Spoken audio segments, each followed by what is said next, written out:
예비 초5, 초6 아이들은 이번 겨울방학이 정말 중요합니다. 안녕하세요. 반갑습니다. 초등교사 해피 이선생입니다. 오늘은 슬기로운 겨울방학 시리즈의 마지막 영상으로 예비 초5, 초6의 이야기를 해보려고 합니다. 과연 슬기로운 겨울방학을 보내기 위해서 예비 초5, 초6 아이들은 무엇을 어떻게 해야 하는지 지금부터 자세하게 이야기해 보겠습니다. 출발! 크게 학습 측면과 생활 측면으로 나누어 이야기하겠습니다. 먼저 학습 측면에서 예비 초5입니다. 제가 쓴 베스트셀러 초3보다 중요한 학년은 없습니다 라는 책은 사실 초3만 초등에서 가장 중요하다는 내용이 아니라 초3과 초5가 중요하다는 것입니다. 그래서 책의 부제도 학습 격차, 초3에서 시작되고 초5에서 심화된다 입니다. 제가 올해까지 3년 연속으로 5학년 담임을 맡고 있는데 그 말이 맞다고 생각합니다. 5학년이 되면 교과의 내용들이 전반적으로 어려워집니다. 즉, 심화된 내용들이 많이 나옵니다. 그래서 예비 초5는 겨울방학 때 5, 6학년 내용을 선행하기보다는 그동안 배웠던 3, 4학년의 기본적이고 중요한 내용들을 정확하게 알고 있는지 다시 확인하고 다지는 시기로 삼는 게 좋습니다. 왜냐하면 어떤 아이들은 올해 배운 4학년 내용도 정확하게 모르는데 남들이 하니까 혹은 보호자의 과도한 욕심으로 선행을 하는 경우가 가끔 있습니다. 예비 초5에게 학습 측면에서 가장 중요한 건 수학 복습입니다. 수학은 계열성이 중요한 과목인데 아이들이 어려워하는 분수와 소수의 경우 4학년 2학기 1단원이 분수의 덧셈과 뺄셈, 3단원이 소수의 덧셈과 뺄셈입니다. 그리고 5학년 1학기 4단원에서 약분과 통분을 배우고 그것을 활용하여 5단원, 분수의 덧셈과 뺄셈, 5학년 2학기 2단원에서는 분수의 곱셈, 4단원에서는 소수의 곱셈을 배웁니다. 6학년 1학기 1단원 분수의 나눗셈, 2학기 1단원 분수의 나눗셈, 2단원 소수의 나눗셈입니다. 제가 이렇게 장황하게 소개하는 이유는 수학은 계열성이 엄격하고 중요한 과목이라 아이들이 5학년에 올라가기 전 3, 4학년 때 배웠던 수학 내용들을 정확하게 알고 있는지 꼭 확인해야 된다는 것입니다. 국어는 교과 자체의 예습이나 복습보다는 꾸준한 독서를 지속하는지가 관건입니다. 초등 저학년과 중학년 때에는 그래도 책을 읽는 아이들이 꽤 있습니다. 하지만 고학년이 되면 독서는 재미없고 시시한 활동이라고 생각하여 아예 책과 멀어지는 아이들이 많습니다. 매일 스마트폰에 빠져서 게임을 하거나 영상만 보는 것입니다. 겨울방학 때 자녀들이 평소 읽던 책 말고 좀 더 글밥이 있는 두꺼운 책에 도전하여 그 안에서 성취감과 책의 재미를 만끽할 수 있도록 도와주셔야 합니다. 또한 중학년 때 실시했던 기초 한자 공부와 독해력 문제집 풀기도 지속하면 좋습니다. 고학년 아이들에게 가정에서 일기 쓰기를 강요하는 건 무리가 따를 수 있습니다. 적당한 교재를 통해 아이들이 겨울방학 때 매일 글쓰기 연습을 하도록 자연스럽게 권해주시면 됩니다. 해피 이 선생의 쓰다 보면 저절로 감정을 알게 되는 글쓰기, 쓰다 보면 저절로 창의력이 자라는 글쓰기, 쓰다 보면 저절로 논리력이 생기는 글쓰기 등의 교재를 강력 추천합니다. 예비 초5에게 수학 복습만큼 중요한 미션은 한국사 공부입니다. 5학년 2학기 사회 시간에는 한국사만 배웁니다. 예비 초5는 이번 겨울방학 때 한국사 관련하여 예습 차원에서 미리 독서를 하며 배경 지식을 쌓아야 합니다.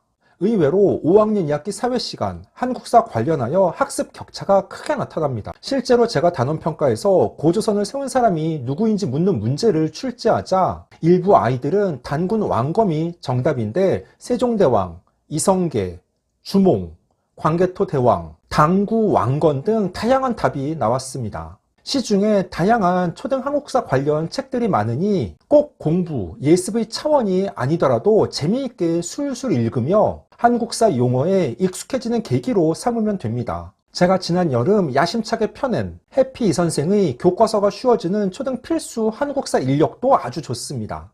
정말? 예비 초6도 가장 중요한 건 그동안 배운 수학 내용에 대한 총복습입니다. 만약 자녀가 초5까지 배웠던 수학 내용들을 잘 이해하고 있다면 6학년 내용을 미리 살펴보는 것도 괜찮습니다. 특히 6학년 수학은 도형 파트의 내용들이 어려워집니다. 아이들이 도형 부분을 공부할 때 신경 써서 용어와 개념을 정확하게 이해하고 있는지 부모님들께서 꼭 확인해 보셔야 합니다. 또 예비 초6이 학습 측면에서 중요한 건 자기주도 학습 능력을 키워주는 것입니다. 자녀가 매일 스스로 겨울방학 중 몇 시부터 몇 시까지 무엇을 공부할 것인지 계획을 세우고 실제로 실천하며 밤에 잠을 자기 전 계획의 실천 여부를 체크하는 게 필요합니다. 아이들이 중학교에 진학한 후 이렇게 계획을 세우고 공부하고 반성하려면 늦습니다. 그러니 이번 겨울방학 때 자기 주도적 학습을 할 수 있도록 부모님들께서 지원해 주셔야 합니다. 또 중학교 때에는 수행평가, 발표를 할 때 컴퓨터 파워포인트, PPT 프로그램을 활용하는 경우가 많습니다. 초등 때에는 노트에 필기한 내용을 읽으며 발표했다면 중학교부터는 파워포인트를 활용해서 발표하는 사례가 많으니 아이에게 기본적인 컴퓨터 활용 능력도 교육시켜야 합니다. 다음은 생활 측면입니다. 초등 고학년은 매년 학생 건강 체력 평가, 일명 팝스 측정을 합니다. 팝스는 Physical Activity Promotion System의 약자로 초등 5학년과 6학년 때 한 번씩 실시하는데 보통 1학기 때 하는 경우가 많습니다. 예비 초5 아이들은 팝스를 처음 해보니까 이번 겨울방학 때 팝스를 대비하여 집 주변에서 달리기, 제자리 멀리 뛰기 등을 미리 가볍게 해보는 것도 필요합니다.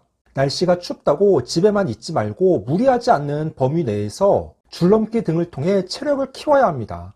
5학년 때부터 사춘기가 오는 아이들이 많습니다. 이 시기부터는 부모님들과의 대화보다는 친한 친구, 또래를 더 중요하게 생각합니다. 또한 휴대폰을 가지고 있는 아이들이 대부분인데 친한 친구들끼리 단톡방에서 온라인 대화를 많이 합니다. 그러다가 언어폭력, 사이버 왕따 등의 문제가 발생하는 경우도 있으니 보호자께서 온라인 예절 교육을 하며 자녀의 친구 관계에 대해서도 관심을 가지셔야 합니다. 또한 고학년들은 부모, 교사 등 어른들에게 반항하는 행동을 보이기도 합니다. 본인의 생각이나 주장을 강하게 펴니다. 그때 아이의 주장과 고집을 무조건 꺾으려 하기보다는 경청하는 자세가 필요합니다. 그리고 이성에 대한 호기심이 많아지고 시간 여유가 많은 겨울방학 때 이성 교제를 시작하는 경우도 있습니다. 생활 측면에서 중요한 건 아이가 부모와 대화를 하지 않으려는 시기인데 그럼에도 불구하고 최대한 아이와 대화를 많이 해야 한다는 점입니다. 자녀가 좋아하는 연예인, 게임 등에 대해 부모님이 관심을 갖고 먼저 그런 방향에서 자연스럽게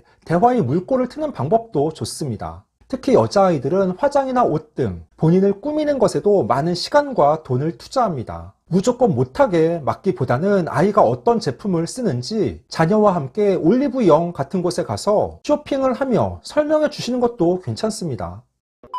15초 오늘은 슬기로운 겨울방학 보내기 예비 5, 6학년 편을 이야기해 봤습니다. 고학년은 겨울방학 때 할 일이 많습니다. 수학 복습과 영어 공부, 그리고 팝스를 대비하여 운동과 성교육 등도 필요합니다. 아울러 사춘기가 오는 아이들이 많기 때문에 자녀와 대화도 자주 해야 합니다. 오늘 준비한 내용은 여기까지입니다. 앞으로도 보다 더 유익하고 재미있는 영상을 가지고 꾸준하게 계속 찾아뵙도록 하겠습니다. 이상 초등교사 해피 선생이었습니다. 안녕.